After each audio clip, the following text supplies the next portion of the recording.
പക്ഷെ കോളേജിൽ സ്വന്തമായിട്ടൊരു പാർട്ടി ഉണ്ടാക്കിയ ആളാണ് ഇദ്ദേഹം. അതെ. ആദ്യ വർഷം KSU, അത് കഴിഞ്ഞ് രണ്ടാമത് SFI,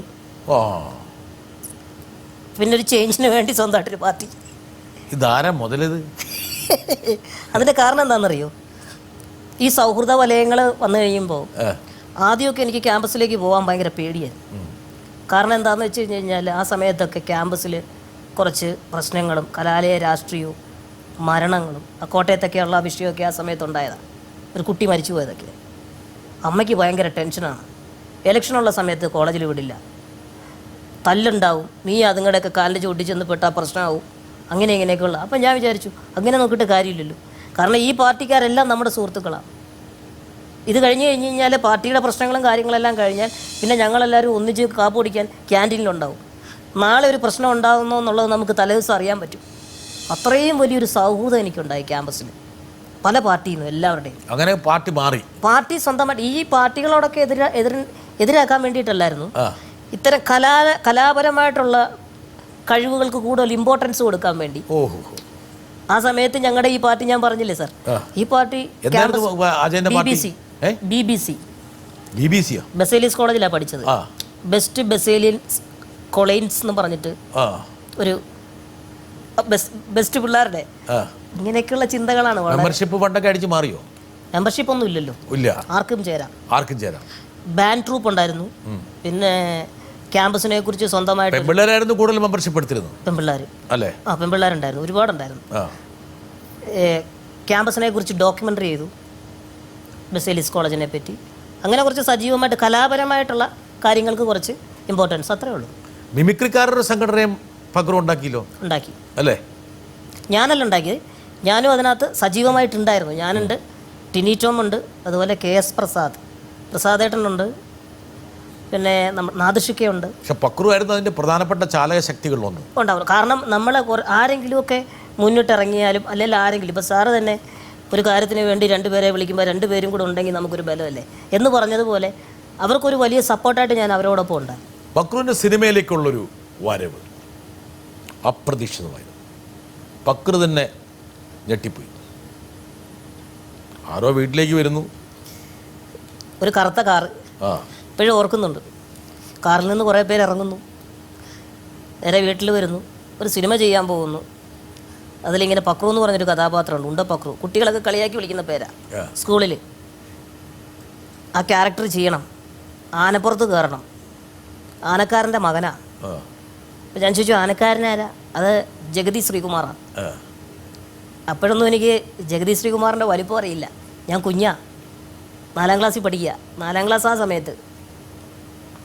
അങ്ങനെ വളരെ ആവേശത്തോടു കൂടി ആനപ്പുറത്തൊക്കെ കയറാം എന്ന് പറഞ്ഞ് ഞാൻ സമ്മതിച്ച് ആ സിനിമയിൽ അഭിനയിക്കാൻ വേണ്ടി ചെന്ന് ഞാനിപ്പോഴും ആലോചിക്കുന്നുണ്ട്. എൻ്റെ ഫസ്റ്റ് ഷോട്ട് ഒരു ചെറിയൊരു മതിൽ കെട്ട്, പുസ്തകം തലയിൽ വെച്ചോണ്ട് വന്നിട്ട് 2 തവണ ഈ തലയിൽ വെച്ചോണ്ട് ഈ പുസ്തകം കൊണ്ട് കയറാൻ വേണ്ടി ഈ മതിലിങ്ങനെ പിടിച്ച് കയറും, പുസ്തകം താഴെ പോകും. പിന്നെ ഇതെടുത്തിട്ട് തലയിൽ വെച്ചിട്ട് വീണ്ടും കയറാൻ നോക്കും, പോകും. 3ാമത്തെ പ്രാവശ്യം അതവിടെ കിടക്കട്ടെ എന്ന് വെച്ചിട്ട് പുസ്തകം അവിടെ ഉപേക്ഷിച്ചിട്ട് നടന്നു പോകുന്നൊരു ക്യാരക്ടർ. അവിടെ അടുത്ത വീട്ടിലെ ഒരു ഭയങ്കര പണക്കാരൻ്റെ കുട്ടി പഠിക്കുന്നു. അയാൾ ബെൻസ് കാറിലാണ് വരുന്നത്. ഈ കുട്ടിക്ക് കോംപ്ലക്സ്. പക്രു എന്ന കഥാപാത്രം പോയി അച്ഛനോട് പറയുന്നു, അച്ഛാ ബെൻസ് കാറിലാണ് വരുന്നത്, നാളെ മുതൽ എനിക്ക് നമ്മുടെ വണ്ടിയിൽ പോകണം എന്ന് പറഞ്ഞിട്ട്. അതിനെന്താ പോകാമെന്ന് പറഞ്ഞാൽ പിന്നെ കാണിക്കുന്നത് ആനയുടെ കാലാണ്. ആനപ്പുറത്ത് അച്ഛൻ കൊണ്ടുവന്നിരിക്കുക മകനെ, കുട്ടികളെല്ലാം കൂടുന്നു. ആന തുമ്പിക്കൈ കൊണ്ട് പൊക്കിയെടുത്ത് ബെഞ്ചിൽ ഇരുത്താൻ വേണ്ടിയുള്ള ശ്രമമാണ്. ആന തപ്പി നോക്കിയിട്ട് എവിടെ കിട്ടാൻ. ആ സമയത്ത് ഒരു നിലവിളി വിളിച്ചിട്ട് എൻ്റെ അടുത്ത് ഞാൻ ഇപ്പോഴും ഓർക്കുന്നുണ്ട്, അമ്പിളിച്ചേട്ടൻ മോനെ പേടിക്കണ്ട എന്ന് പറഞ്ഞിട്ട്. അന്ന് സംയോജിതമായിട്ട് അമ്പിളിച്ചേട്ടൻ ഇടപെട്ടിട്ട് പറഞ്ഞു, അത് വേണ്ട, റിസ്ക്കാണ്, അത് വിട്ടിട്ട് നമുക്ക് ഞാനെടുത്തവനെ പാപ്പാൻ്റെ കയ്യിലോട്ട് കൊടുത്തോളാം. അങ്ങനെ എന്നെ എടുത്തിറക്കി. അങ്ങനെ ഒരു ആന തുമ്പിക്കയിൽ ചുരുട്ടിയെടുക്കുന്ന സിറ്റുവേഷനൊക്കെ ഉണ്ടായിരുന്നെങ്കിൽ ജീവൻ പോയിനെ, അന്നേ തീർന്നേനെ. ടെൻഷനായി. അതെ, കാരണം ആനയ്ക്ക് അറിയില്ലല്ലോ, ആന വല്ലോ മറ്റേ പഴമല്ലോ കഴിക്കാൻ അല്ല, ഇങ്ങനെയുള്ള ഐഡിയ. പക്ഷെ അന്നും നമ്മൾ ആദ്യത്തെ ഒരു ശ്രമത്തിന് നമ്മൾ നിന്നു കൊടുത്തു എന്നുള്ളതാണ്. പക്ഷെ അത് ഈ ആ സമയത്തൊക്കെ ഓർക്കുന്നുണ്ട്, ഈ നമ്മുടെ ചക്കരമ്മയ്ക്കകത്തൊക്കെ ബേബി ശാമ്പിയൊക്കെ ആനയുടെ തുമ്പിക്കയിലേക്ക് ഇരുന്ന് പാട്ടും കാര്യങ്ങളൊക്കെ പോയ കാലങ്ങളുണ്ടല്ലോ. ഇത് ഇത്തിരി റിസ്ക് ആയിരുന്നു. എൻ്റെ അടുത്ത് അമ്പിളിച്ചേട്ടനാണ് അന്ന് പറഞ്ഞ്, ഞാനിപ്പോഴും ഓർക്കുന്നുണ്ട്. അത് വേണ്ട എന്ന് പറഞ്ഞിട്ട് അന്ന് ആ റിസ്ക് അദ്ദേഹം ഒഴിവാക്കിയത്. അജയൻ്റെ ആ സിനിമയിലേക്കുള്ള വരവ്, ഒരുപക്ഷെ സിനിമയിലെ അജയൻ്റെ അത് സംബന്ധിച്ചൊരു. ഹായ് വക്രു, നമസ്കാരം. വർഷങ്ങൾക്ക് മുമ്പ് ഹാസ്യ സമ്രാട്ടായ ശ്രീ വേളൂർ കൃഷ്ണൻകുട്ടിയാണ് താങ്കളെ എനിക്ക് പരിചയപ്പെടുത്തി തന്നത്. അമ്പിളി അമ്മാവൻ എന്ന ചിത്രത്തോടുകൂടി നമ്മൾ സുഹൃത്തുക്കളായി. ഒരു സത്യത്തിൽ ഇന്ന് പല താരങ്ങളും അറിയപ്പെടുന്നത് സിനിമാ സംവിധായകരിൽ കൂടിയാണ്. പക്ഷേ എനിക്ക് മാത്രം ഫക്രു എന്ന നടനിലൂടെ ഒരു സംവിധായകൻ എന്ന പേരിൽ അറിയപ്പെടാൻ കഴിഞ്ഞതിൽ എനിക്ക് അഭിമാനമുണ്ട്.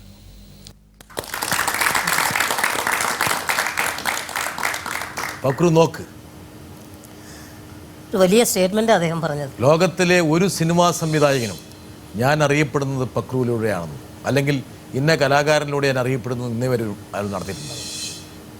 ഒരു വലിയ സ്റ്റേറ്റ്മെൻറ്റാണ്. ഒരു എന്താ പറയുക, എന്നിലെ കലാകാരനെ കിട്ടാവുന്നത് വെച്ച് ഏറ്റവും വലിയ അംഗീകാരങ്ങളിൽ ഒന്നായിട്ട് ഈ വാക്കുകൾ ഞാൻ എടുക്കും.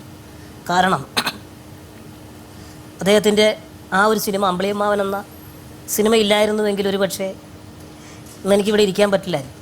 അജയൻ എന്നുള്ള വ്യക്തി ആ സിനിമയിലൂടെ ജ്ഞാനസ്നാനം ചെയ്യപ്പെടുന്നു, മാമോദിസ നൽകി ഉണ്ടപ്പക്രുവിലേക്ക് വരുന്നു. അതുമാത്രമല്ല, ആദ്യ ഷോട്ടും അമ്പിളിച്ചേട്ടനോടൊപ്പമാണ്. ആ കാല് തൊട്ട് അനുഗ്രഹിച്ച് അദ്ദേഹത്തിൻ്റെ അനുഗ്രഹം വാങ്ങി എനിക്ക് ക്യാമറ അഭിമുഖീകരിക്കാൻ പറ്റുക എന്ന് പറഞ്ഞാൽ ഒരു വലിയ ഭാഗ്യം. അമ്പിളിച്ചേട്ടൻ എന്തായിരുന്നു അമ്പിളിച്ചേട്ടൻ ഒരു മനോഭാവം? അമ്പിളിച്ചേട്ടൻ ഭയങ്കര സപ്പോർട്ടീവായിരുന്നു സാർ. ഞാനിപ്പോഴും ഓർക്കുന്നു.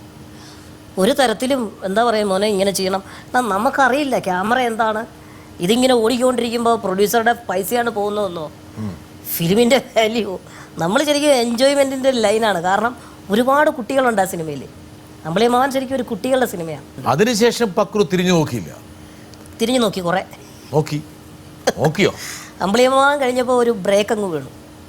4ാം ക്ലാസ്സിൽ പഠിച്ച് അത് കഴിഞ്ഞ് പിന്നെ ഒരു 3-4 പടങ്ങൾ ചെയ്തു. ആ പടങ്ങളൊന്നും അത്ര കാര്യമായിട്ട് ശ്രദ്ധിക്കപ്പെട്ടില്ല. പക്ഷേ ഈ സിനിമ എന്നെ ഫക്രു ആക്കിയത് എങ്ങനെയാണെന്ന് വെച്ചാൽ, ഈ സിനിമ തിയേറ്ററുകളിലൊരു വലിയ ഇതൊന്നും ഉണ്ടാക്കിയില്ലെങ്കിലും ദൂരദർശനിൽ മലയാള സിനിമ ടെലികാസ്റ്റ് ചെയ്യുന്ന 2ാമത്തെ ചിത്രമായിട്ട് ഇത് വന്നു.